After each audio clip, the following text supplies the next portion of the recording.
الشيطان الرجيم. بسم الله الرحمن الرحيم.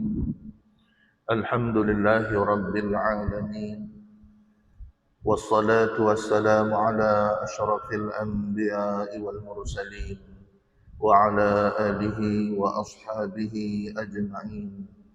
سبحانك لا علم لنا إلا ما علمتنا إنك أنت العليم الحكيم. رب اشرح لي صدري ويسر لي أمري واحلل عقدة من لساني يفقه قولي. لا حول ولا قوة إلا بالله العلي العظيم.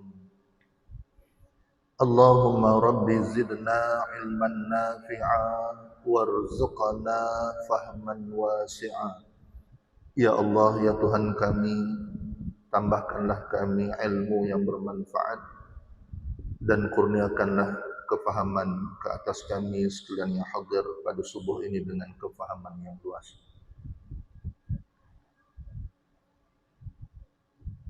Sebelum kita mulakan kuliah kita pada subuh ini,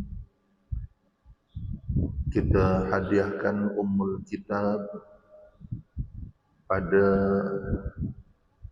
Allah yarhamah kedua ibu bapa kita, guru-guru yang mengajarkan kita ilmu, dan khusus kepada ibu mertua saya yang baru meninggal semalam. Mudah-mudahan roh mereka semua diletakkan bersama para awliya ussalihin. Al-Fatihah. A'udzu billahi minasyaitonir rajim. Bismillahirrahmanirrahim. Alhamdulillahi rabbil alamin. Ar-Rahmanir Rahim. Maliki yaumiddin. Iyyaka na'budu wa iyyaka nasta'in. Ihdinas siratal mustaqim. Siratal ladzina an'amta 'alaihim ghairil maghdubi 'alaihim waladdallin. Alhamdulillah tsumma alhamdulillah.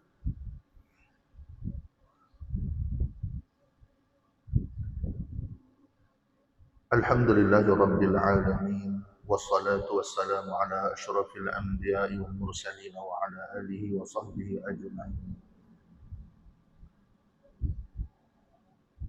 Segala puji milik bagi Allah Tuhan semesta alam. Salawat dan salam atas junjungan besar Nabi Muhammad sallallahu alaihi wasallam. Allahumma salli ala sayyidina Muhammad wa ala alihi wa sahbihi wa barik wa sallim. Yang dimuliakan para imam, para bilal, pimpinan Masjid As-Salam, Taman Puchong Perdana, para asatizah yang dimuliakan oleh Allah, guru-guru, ustaz-ustaz, ustazah-ustazah, seterusnya yang diraihkan para duyufur rahman, tetamu Allah yang hadir ke rumah Allah pada saat dan ketika ini. Muslimin, muslimat, rahimakumullah, semoga kita semua diberkati dan dirahmati Allah. Alhamdulillah, bersyukur pada Allah Subhanahu wa taala yang telah menghidupkan kita setelah Ia mematikan kita buat seketika dalam tidur kita pada malam tadi. Dan kepadanya jualah tempat kita akan dikembalikan. Alhamdulillah, Allah bangunkan kita dalam keadaan kita sihat walafiat. Masih lagi berfungsi panca indera lima kita. Kita masih lagi boleh melihat alam sekeliling. Kita masih lagi boleh bertutur dengan kata-kata yang difahami. Kita masih lagi dapat menggerakkan anggota kita dan menjadi asbab untuk kita sampai ke rumah Allah ini Mudah-mudahan dengan tanda kesyukuran itu kita dilimpahi lagi nikmat Allah yang lebih, seperti mana di dalam firman-Nya, a'udzubillahi minasyaitonir rajim, la in syakartum la azidannakum.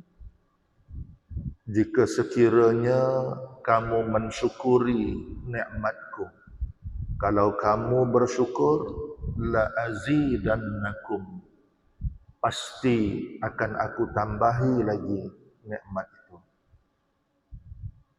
La in kafartum wa la in kafartum inna azabi lasyadid. Kalau kamu kufur, lawan bagi syukur, kufur. Kalau kamu tidak bersyukur, ingatlah azab aku amat pedih. Muslimin, muslimat rahimakumullah, alhamdulillah kita selesai salat subuh berjamaah sebentar tadi. Sebelum kita keluar balik ke rumah, letakkan azam dalam hati sanubari kita untuk hadir salat zuhur, asar, maghrib dan isyak pada hari ini, tanggal 25 Rabiul Awal 1444 Hijrah.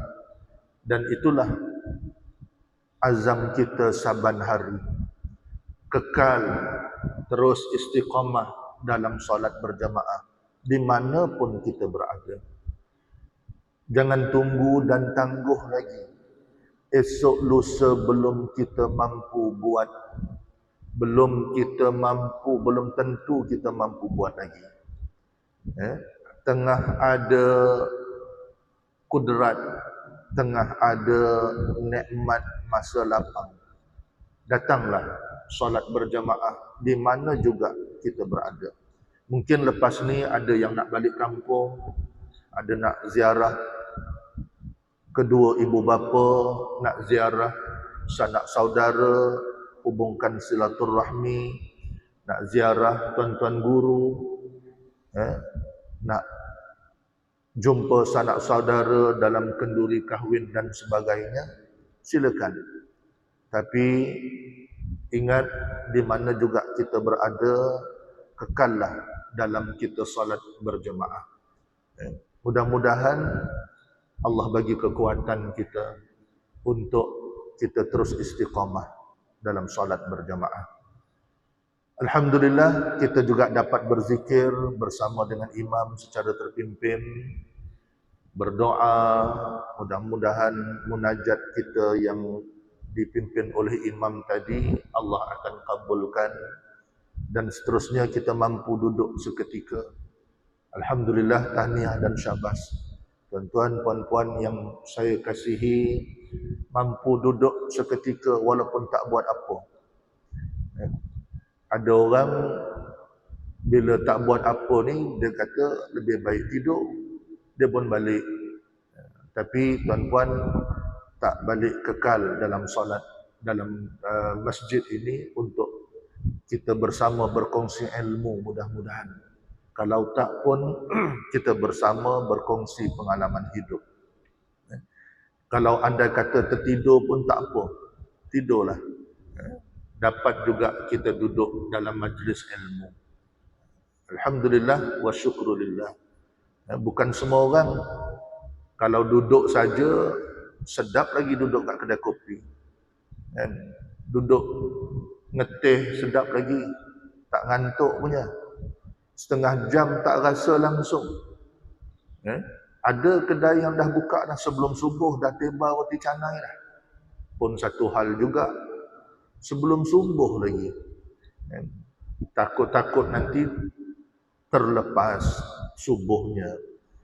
Tapi bagus, kaki surau, geng masjid, geng surau ni, dia tunggu kuliah dulu.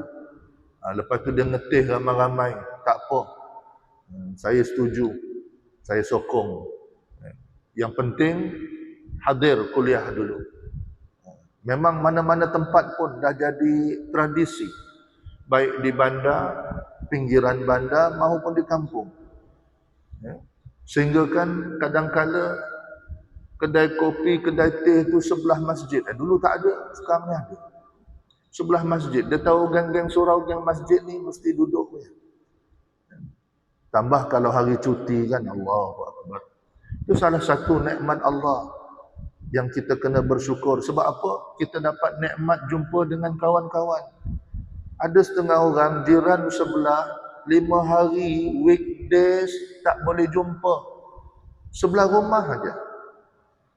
Sebab masa kerja tak sama. Kita keluar, dia masuk. Kita masuk, dia keluar. Memang tak jumpa. Time macam ni lah. Time dekat surau, dekat masjid lah kita jumpa. Lepas tu kita ajak dia sembang sama-sama. Banyak cerita yang baik-baik. Jadi mudah-mudahan kita terus kekal dalam salat berjamaah. Dan pada hari ini izinkan saya berkongsi sedikit ilmu yang berkaitan dengan Al-Quran sempena dengan bulan yang mulia ini, bulan Maulid Nabi ataupun bulan kelahiran Rasul sallallahu alaihi wasallam. Antara yang besar yang dibawa oleh Nabi Muhammad sallallahu alaihi wasallam ialah Al-Quran. Sehingga kan kata penyair, kalau tidak ada Muhammad maka tidak ada Quran.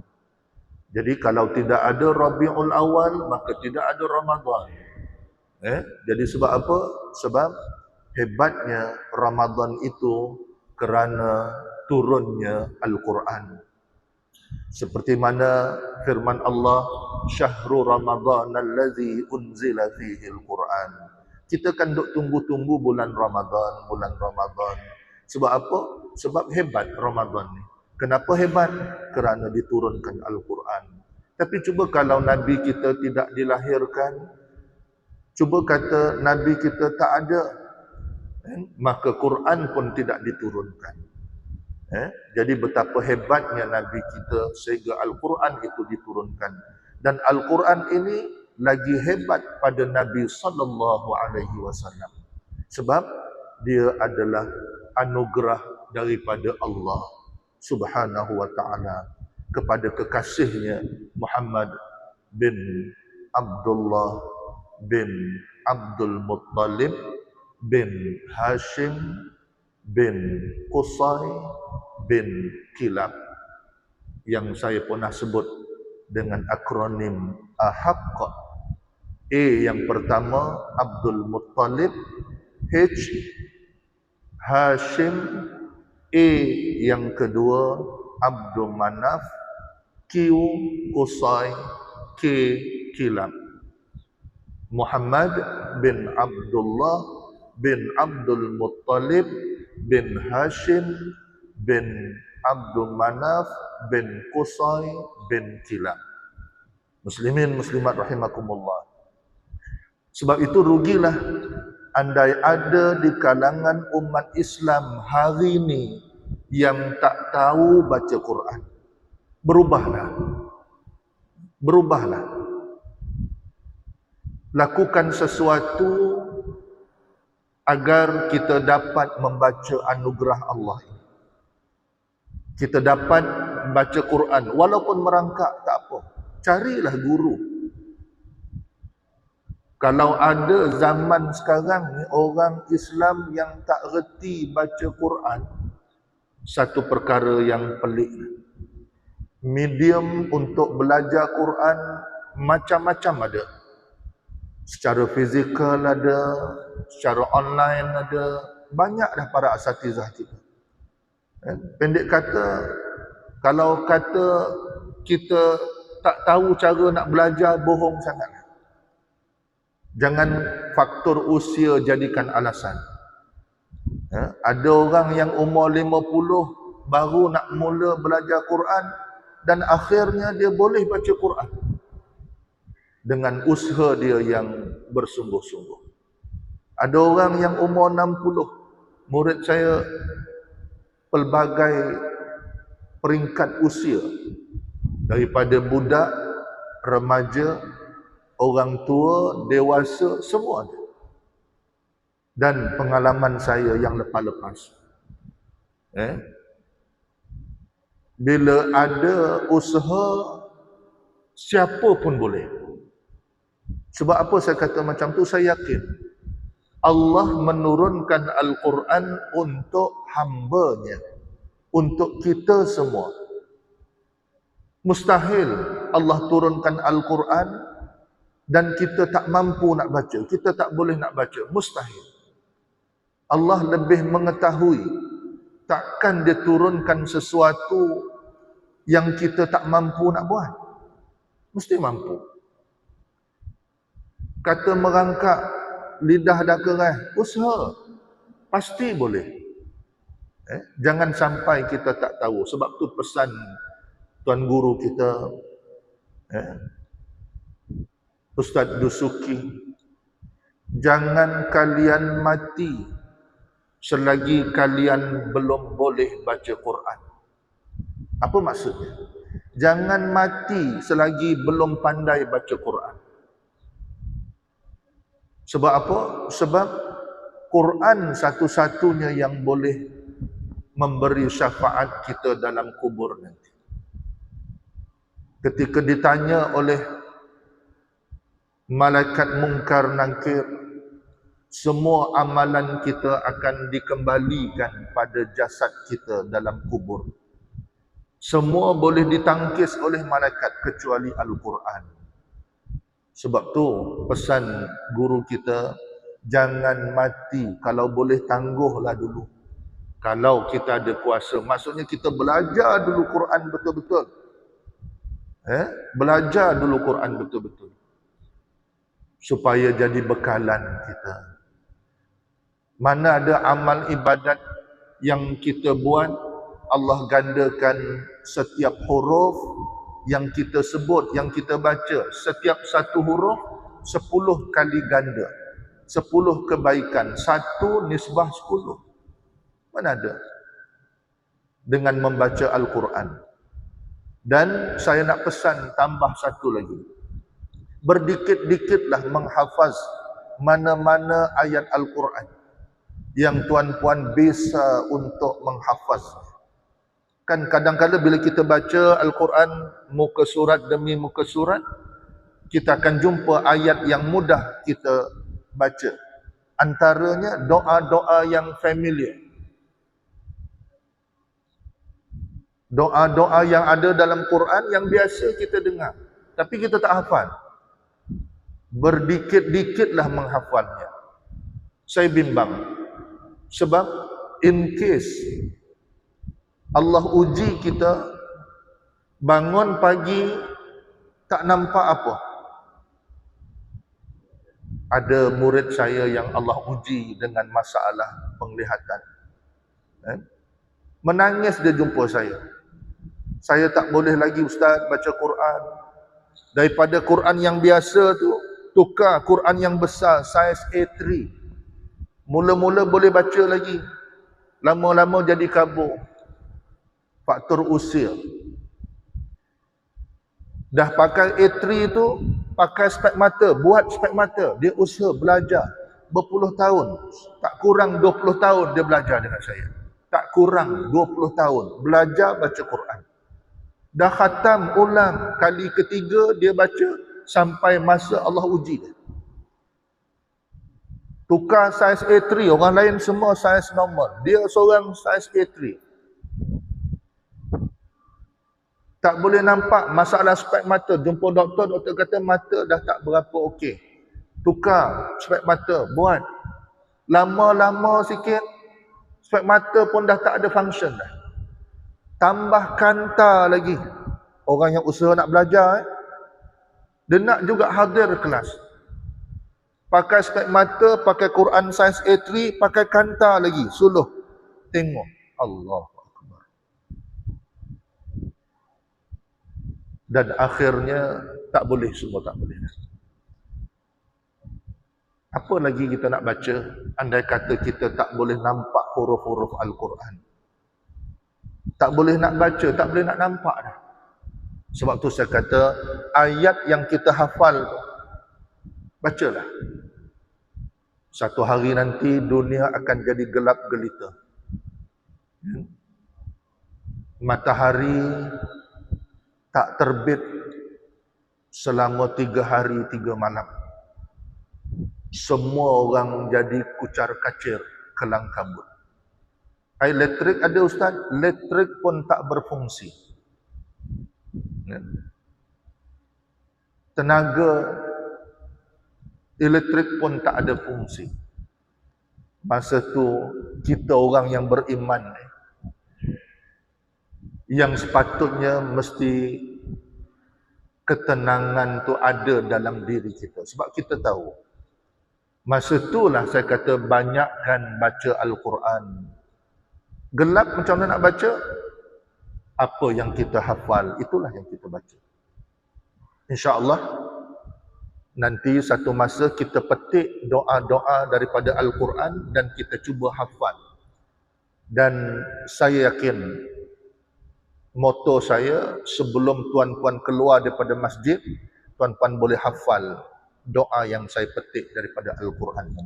InsyaAllah. Dan pada hari ini kita nak sambung sikit je. Mungkin ada tuan-puan yang nak bergerak jauh. Jadi kita nak sambung huruf Fawatihus Suwar. Yang telah lalu kita dah kongsikan huruf Alif, Lam, Mim. Alif, Lam, Ra. Yang kita dah bacakan sama-sama kan. Alif, Lam, Mim, Sad. Macam mana cara nak baca? Kita semua dah ada ilmu dah. Mungkin sebelum ni tahu baca, tapi tak tahu bacaan kita tu betul ke salah. Sehinggalah kita dapat daripada guru, bacaan tu dapat daripada guru dan kita baca depan guru, baru bacaan tu sah ataupun dikatakan bacaan itu diterima atau betul. Itu yang kita nak. Sebelum ni siapa yang mengesahkan bacaan kita? Kita baca sendiri aja kat rumah. Siapa kata bacaan kita tu betul? Kita memang kata betul sebab baca seorang kat rumah takkan ada orang tegur. Takkan ada malaikat datang kata salah. Tak ada. Garanti betul semua. Tapi siapa yang mengesahkan? Sehinggalah tuan-puan belajar melalui guru. Sebab tu Al-Quran ini kaedah dia mesti kena talaqi. Talaqi itu apa? Talaqi itu mesti kena berhadap dengan guru. Dan kaedah talaqi ini pelbagai. Yang paling atas,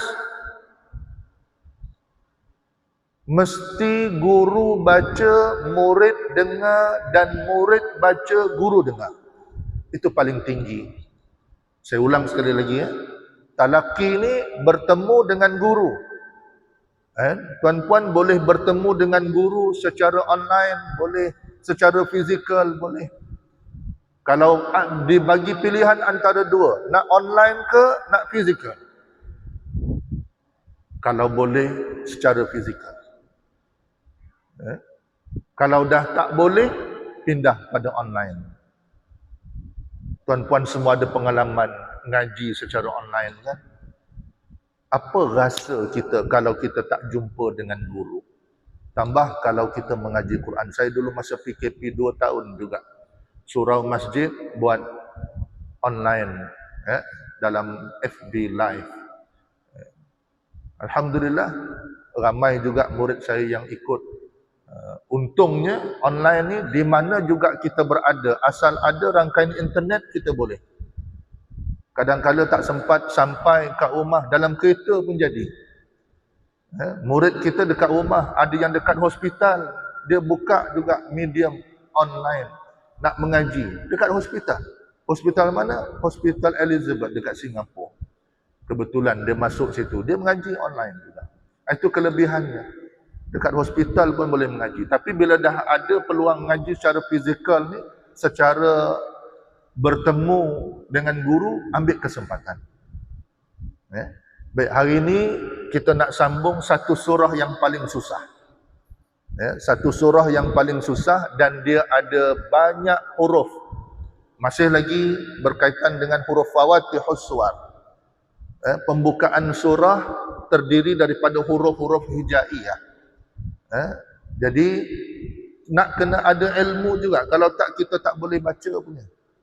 Kita boleh baca tapi belum tentu betul. Surah tu surah Maryam. Tuan-puan yang nak semak Al-Quran melalui handphone dan sebagainya, muka surat 305. Surah Maryam yang paling susah yang kita nak baca. Biasa alif, lam, mim, itu biasa. Tahlil kita baca alif, lam, mim. Pun dalam masa yang sama, tak semua orang baca betul juga. Walaupun baca tahlil kan, dalam tahlil kan ada awal surah Baqarah 5 ayat tu. Alif lam mim zalikal kitabu la raiba fi. Yang tu pun tak semua orang boleh baca dengan betul. Tambah lagi saya kata surah yang paling susah. Surah apa tadi? Surah Maryam. Kan? Dia sebab susunan hurufnya yang banyak dan memerlukan nafas yang panjang. Dia tak boleh putus nafas. Kena sekali lalu. Biasa kita jumpa 3 huruf. Alif, lam, mim. Alif, lam, ra. Alif, lam, mim, sad. Paling panjang pun kita jumpa setakat ni 4 huruf. Jadi dia kena sebut dengan nafas yang panjang. Dia tak boleh putus alif, lam. Tak boleh. Dia kena satu nafas sekali lalu. Okey. Huruf yang pertama kaf, yang kedua ha, yang ketiga ya, yang keempat ain, yang kelima sad. Dalam Quran, huruf fawatihus suwar yang paling panjang surah Maryam. Dia ada 5 huruf aja. Paling panjang dah tu. 6 tak ada. Jadi kaf, ha, ya, ain, sad. Macam mana kita nak baca? Mana satu yang nak panjangkan? Bukan semua boleh panjang. Ada yang kena baca dengan 2 harakat. Ada yang wajib baca dengan 6 harakat. Bukan semua kita boleh cincai. Kita boleh lebih kurang, tak boleh. Sebab Nabi pesan, Iqra'ul Quran kama unzila. Bacalah Quran seperti mana ia diturunkan. Seperti mana yang Jibril ajar pada Nabi, itulah yang kita nak baca. Nabi dapat daripada Jibril, Nabi sampaikan kepada para sahabatnya. Sahabatnya tiru bacaan Nabi. Itu yang kata talaki tadi. Jibril baca dulu, Nabi dengar dan semak, kemudian Nabi baca depan Jibril. Sebab tu saya kata kaedah ni kaedah yang paling tinggi. Tuan-puan kan ada hantar anak cucu pi mengaji dengan ustaz, dengan ustazah, dengan guru-guru kan. Tanya anak tuan-puan, teknik yang ustaz, ustazah ajar macam mana? Ada kadang-kala ustaz, ustazah baca dulu. Lepas tu baru anak murid dia baca. Ni yang terbaik. Bila ustazah, ustaz baca dulu, kemudian anak murid dengar, itu cara yang paling baik. Lepas tu anak murid baca pula, ustazah dengar, ustaz dengar. Ada satu lagi kaedah, guru tak baca. Dia dengar murid baca je. Boleh terima, tapi dia jatuh martabat yang kedua. Jatuh martabat yang kedua. Saya masih ingat 7-8 tahun sebelum ni, Masjid As-Salam ada jemput satu syekh daripada Syria yang mempunyai sanad Al-Quran yang paling tinggi dalam dunia. Syekh Qurayyim. Saya sempat bertalaki dengan Tuan Syekh daripada Syria. Dekat atas, apa cara dia ajar suruh talaki Fatihah? Tuan Syekh baca dulu. Ramai, penuh masa tu. Sebelum PKP lagi. Saya ingat 7-8 tahun lah. Tahniah Masjid As-Salam. Ramai yang dapat manfaat. Syekh Quraim. Bukan senang duk Syria sana. Jadi bila dia baca, audien jamaah semua ikut sebab dia ambil kaedah sanad yang paling tinggi. Guru baca, murid ambil peluang dengar dan semak. Jangan tak dengar, jangan tak semak. Sama macam kita ni nanti kan, bila saya baca, mudah-mudahan bila saya baca, tuan-puan dengar dan semak betul-betul. Kemudian giliran tuan-puan pula baca, guru kena dengar. Sama seperti mana Syekh Quraim buat. Sama seperti mana para alim ulama, masyayikh kita buat dalam menyampaikan ilmu Al-Quran. Ini tahap yang paling tinggi. Panggil pun Syekh Karim daripada Masjid Negeri, Syekh Karim Al-Makki. Sama juga kaedah yang dia bawa. Dia bacakan dulu, jamaah kena dengar, kemudian jamaah kena baca. Orang yang tahu tentang sanad Al-Quran, dia jaga kaedah. Baik, hari ini kita nak kongsi sama-sama surah Maryam, ya. Saya tuliskan.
Muslimin, muslimat rahimakumullah. Saya harap tuan-puan semua boleh nampak tulisan di depan. Jadi ada 5 huruf saya katakan tadi. Yang pertama kaf, yang kedua ha, yang ketiga ya, yang keempat ain, yang kelima sad. Jadi satu kaedah dia yang boleh dibaca. Tak ada bunyi lain. Kalau ada orang baca bunyi lain seperti mana yang kita akan ajar nanti, bacaan tu tak diterima. Salah. Tuan-puan boleh google lah, bacaan syekh mana-mana pun standard semua. Cara bacaannya sama macam mana yang kita nak kongsikan ni. Kalau kita baca lain selama hari ini, seperti mana yang kita belajar hari ini, kena ubah serta-merta. Mesti nak ikut bacaan guru. Nabi kata tadi, Iqra'ul Quran kama unzila. Dan saya dapat daripada guru-guru saya, sampai kepada sahabat Nabi, sampai kepada Nabi. Yang tu yang dikatakan sanad Al-Quran. Baik. Jadi yang pertama kaf. Kaf disebut dengan huruf. Maknanya huruf tu bunyinya kaf. Ada bunyi F dekat hujung. Saya ejakan dengan ruminya K-A-A-A. Ada 6 A, nak tunjukkan ada 6 harkat. Jadi kena panjang 6 harkat tu. Jadi bunyi A tu ada 6 untuk sebutan 6 harkat, baru sampai pada huruf F. Jadi bunyi huruf Fa ni translate ruminya F. Tuan-puan bila sebut kaf, mesti ejaannya K-A-F. Kaf. Jangan sebut kaf. Orang dulu-dulu minta maaf ya, saya pun ngaji dengan orang dulu-dulu hebat. Tapi kita anak murid ni nakal sikit. Kita baca tak ikut guru. Itu yang saya kata tadi, guru baca betul. Tapi kita tadi tak ikut guru. Kita sebut alif, bata, kan? Sampai kepada fa, kita sebut pa. Qaf, kita sebut qab. Pa, qab, kap, lam. Kan dia macam bunyi pa, qab, kap, kan? Jadi bunyi lain. Itu dulu, tak apa. Lidah kita belum mahir dengan Al-Quran. Tapi hari ini, kalau kita sebut kap lagi, mesti kena ubah. Ya? Jangan sebut kap, pa, qab, kap, rapat bibir. Rapat bibir tak kena. Sebab fa ni makhrajnya di antara dua bibir, atas dan bawah. Bila kata antara dua bibir, tuan-puan tak boleh rapatkan bibir. Di antara, maksudnya ada ruang boleh keluar udara dan suara. Cuba kalau tuan-puan sebut rapat bibir, kap, udara tak keluar, suara pun tak keluar. Yang bunyi huruf kaf, huruf K je bunyi. Yang hujung tak bunyi. Tapi bila kita bunyikan antara dua bibir, huruf syafatain, kan? Ada 4 huruf syafatain yang di antara dua bibir, kan? Jadi salah satunya huruf fa. Jadi bila kata huruf fa, mesti ada ruang. Jangan rapat bibir. Kalau rasa susah, dah biasa Ustaz, kap, dah biasa sebut rapat bibir, ambil jari, bukakan bibir kita sendiri.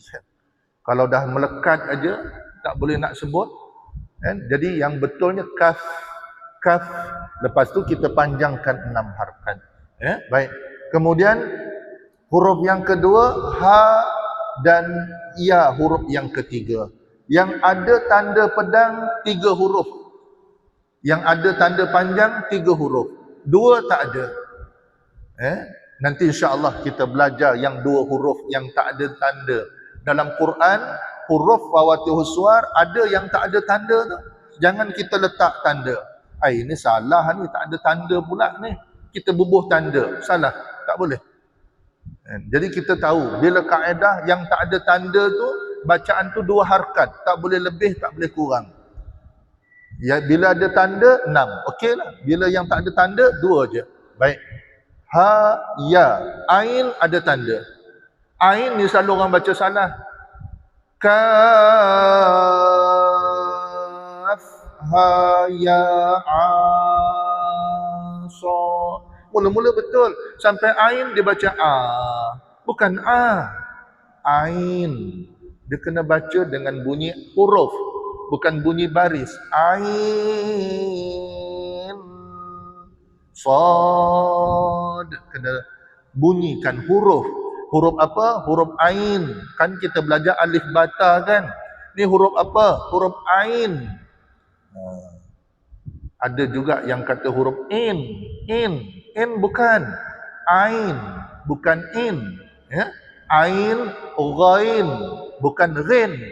Kan kita dulu ngaji-ngaji dulu kan kita baca ghin. Kan? Bukan ghin, ghain.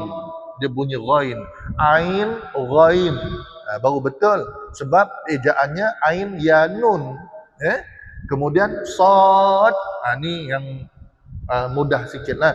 Sad, sebut huruf sad. Tapi ada juga berlaku sad tak ada bunyi dal. Kaf, ha, ya, ain, sad. D tu tak ada. Sad. Jadi bila sad kena bunyikan dal sebab ejaannya sad alif dal.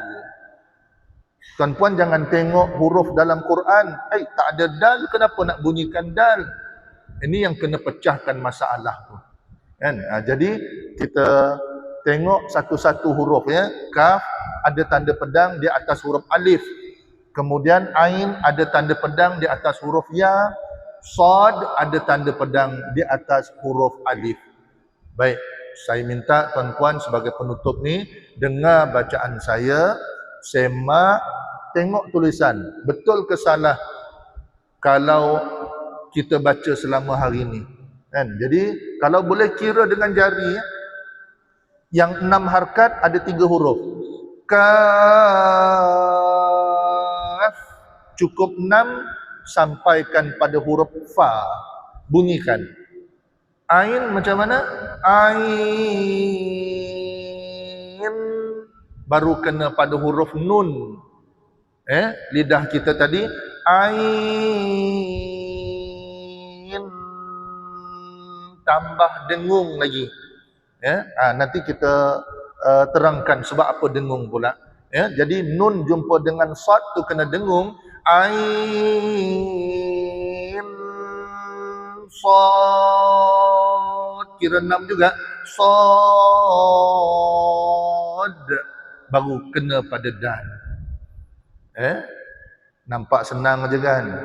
Tengok nanti kita baca macam mana kan. Tapi saya harap tuan-tuan baca betul. Kan? Jadi kita sama-sama belajar. Saya dulu pun tak pandai. Macam tuan-tuan juga. Saya dulu pun belajar juga. Berapa tahun ambil talaki? 4 tahun setengah adab guru. 4 tahun setengah baru khatam 30 juzuk. Kan?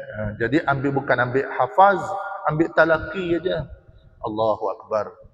Dan guru tadi straight pula.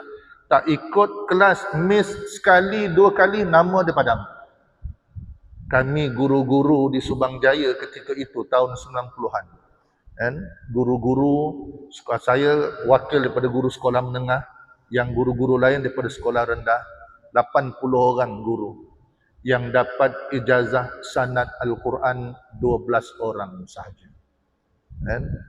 12 orang sahaja. Memang guru selected.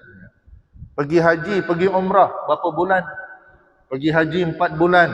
4 bulan ni dia kena jumpa dengan guru ni. Baca ni, ayat mana yang dia miss. Pergi haji 2 bulan. Kan? Dia kena jumpa dengan guru. Tak jumpa, padam nama. Selected. Kan? Daripada 8. Guru-guru bukan orang biasa. Kami semua dah mengajar dah. Kan? 80 lebih yang dapat 12 orang saja. Termasuklah dengan tuan guru kita almarhum Tan Sri Hasan Azhari. Banyak saya bertalaki dengan dia juga. Mudah-mudahan kita dapat manfaat. Baik, sekali lagi saya mohon tuan-tuan duduk 5 minit lagi insya-Allah. Saya tahu tuan-tuan ada urusan lain. Jadi dengar saya baca, perhatikan tulisan dan semak. Tarik nafas dulu sebab ni panjang ni kan. 6 campur 2, 8. Campur 2 lagi 10. Campur 6 lagi 16. Campur 2 dengung jadi 18. Campur 6. Berapa? 24 harkat. Tuan-tuan minum teh tarik ke belum? Belum. Belum lagi bagus pada sudah. Kan? Kalau sudah, tersekat punya. Kan? 24 harkat. Tuan-tuan latih macam mana? Tarik nafas, jangan tarik kot mulut, tarik kot hidung. Saya belajar juga cara kita nak ambil nafas. Dan simpan 2 tangki. 1 dalam paru-paru, 1 dalam perut kita. Tuan-tuan tarik nafas, perut kena boroi ke, perut kena cerai? Perut kena boroi. Untung siapa yang perut boroi. Sebab dia ada tangki besar. Tuan-tuan tengok orang yang qasidah, yang nafas panjang, minta maaf cakap badan dia steady. Mesti 4XL punya badan dia. Tapi nafas subhanallah. Memang respect lah. Baru-baru ni kami jemput satu pasukan qasidah daripada Subang Jaya kan. Yang last kali tu badan agak besar. Saya kata, boleh ke Ustaz baca badan macam ni kan? Terbaik lah. Tak ada challenge lah. Kita panggil 5 orang, dia orang yang last sekali, memang best of the best. Kan? Sebab tu saya kata, kita nak tahu teknik tarik nafas kan. Tutup mulut, tarik ke hidung. Simpan. Baru keluarkan sikit-sikit. Kaf, ha, ya. Simpan. Keluarkan sikit-sikit. Ada orang tak belajar, dia tarik bukan main dalam. Lepas tu dia lepas. Kaf, pancet tengah jalan, tak jadi. Kan? Jadi kena tarik nafas, kemudian simpan dekat paru-paru, simpan dekat perut. Kan sebab tu bila tarik nafas, perut kita mesti besar. Kalau tuan-puan boleh tengok perut saya kan, perut besar. Besarkan perut kita. Kalaupun kita perut tak besar, kita kena simpan dekat perut kita. Dan itu cara. Sebab tu tuan-puan, kalau boleh baca Quran, 2 baris Quran tu satu nafas, terbaik. Sekarang ni banyak viral kan, daripada luar negara, Afrika, baca surah Ad-Duha dengan teknik mengaji yang bacaan lambat tu satu nafas saja. Wad-duha, satu nafas. Kita Fatihah pun 7 nafas. 7 kali berhenti tak apalah kan. Jadi itu kelebihan dia. Baik. Jadi saya nak ingatkan, tarik nafas dalam-dalam, kemudian lepaskan sikit-sikit ya, simpan. Baik. Kaf ha ya ain sad.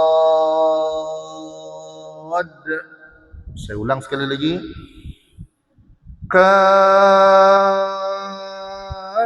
ha ya ain sad. Mesti ada bunyi d ya. Cuba. Tak apa, jangan risau. Semua orang boleh. Allah turunkan Quran, Allah turunkan ayat ni untuk hamba-Nya yang mampu buat. Kan? Jadi insya-Allah sama-sama. Boleh ready? Tarik nafas dulu. 1, 2, mula.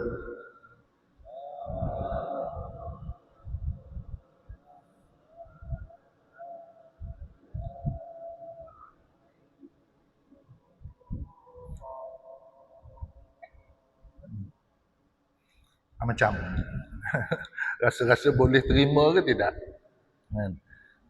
Jadi kita nak semua orang baca, ambil kesempatan ya, talaqi ni, ambil kesempatan, kita latih. Saya kata ini surah yang paling susah. Kalau yang ini dapat, yang lain insya-Allah dalam kantong, dalam poket semua kan, yang ini dapat. Memang susah, kena belajar. Cara yang pertama kali memang semua orang masih belum boleh buat lagi tu biasa. Mana-mana tempat pun biasa. Kali pertama memang kecudang, tak sama, ada yang tak sampai nafas lah kan, itu kena latih. Baik, sekali lagi dengar bacaan saya. Kaf ha ya ain sad. Cuba kuatkan suara, saya nak dengar. Kita kongsi sama-sama. 1, 2, mula.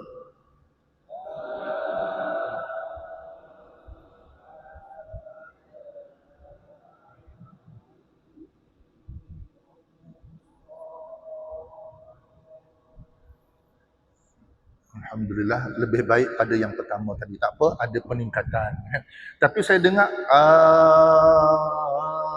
tak dengar huruf apa. Bunyi je kan. Jadi tak jelas lah tu masanya. Jadi kita nak sharing, nak kongsi ya. Baik, tak apa. Lepas tu dia jadi tak sama. Kan tuan-puan ada 100 orang ni. Tak sama bacaan. Kita nak sama ya. Jadi sebab tu caranya mesti nak kira ya. Jangan segan silu, jangan malu. Kan kira dengan jari. Kalau rasa malu, sorok tangan dalam kain. Kira dalam kain kan. Kot malu lah orang tengok, apa bro, kira pula kan. Syarifah Kasif kan, orang yang jadi juara tilawah peringkat kebangsaan. Tuan-puan tengoklah video dia mengaji depan tuan guru kita. Kan, mengaji depan guru, dia kira harkat dengan jari terang-terang tak. Tak ada sorok punya. Tu yang dah jadi johan tilawah peringkat kebangsaan, peringkat antarabangsa. Tanyalah, dia orang kira dengan jari juga. Kan? Cuma kalau dah biasa masa pertandingan tu, dia dah tak perlu kira dengan jari, tapi masa berhadap dengan guru, kira pakai jari. Baik, sekali lagi, dengar. Kali ketiga saya ulang, saya rasa tuan-tuan boleh. Dengar sekali lagi. Kaf ha ya ain sad. 1, 2, mula.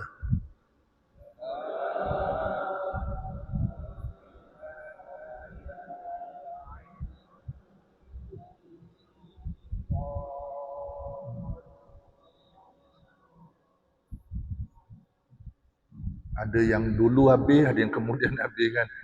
Rambut sama hitam Ustaz, mana boleh sama. Ini masalah bacaan, bukan masalah rambut.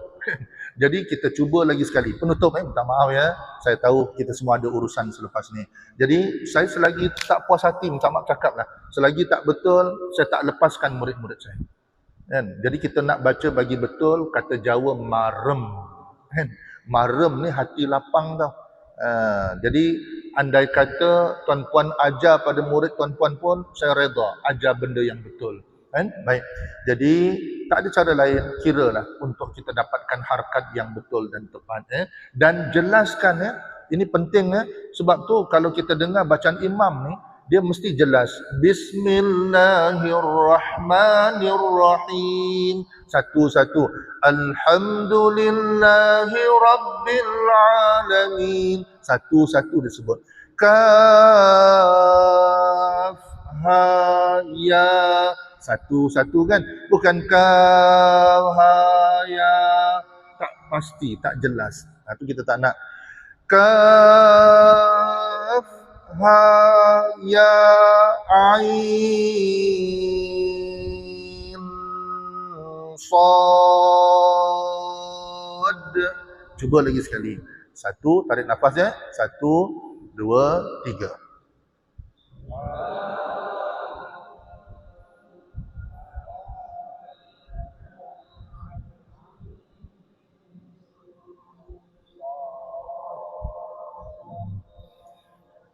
Ain, sampai pada nun dulu ya. Ai, itu huruf ai 6 tu. Ain, lidah melekat ke langit. Siapa yang tak lekat salah. Jadi ain, lepas tu lepaskan sikit sebab dengung dua harkat. Ain, sad. Hujung tu, huruf tu mesti dengar. Last lah, ni kali last betul ni. Saya tak nak ulang lagi dah. Last, ambil peluang. Tarik nafas. Satu, dua, mula.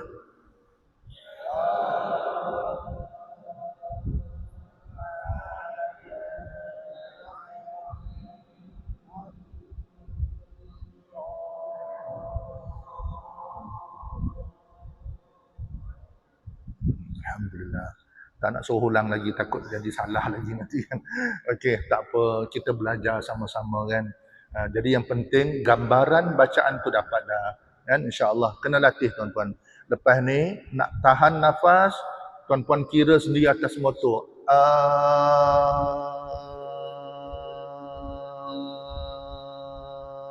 Berapa A boleh baca?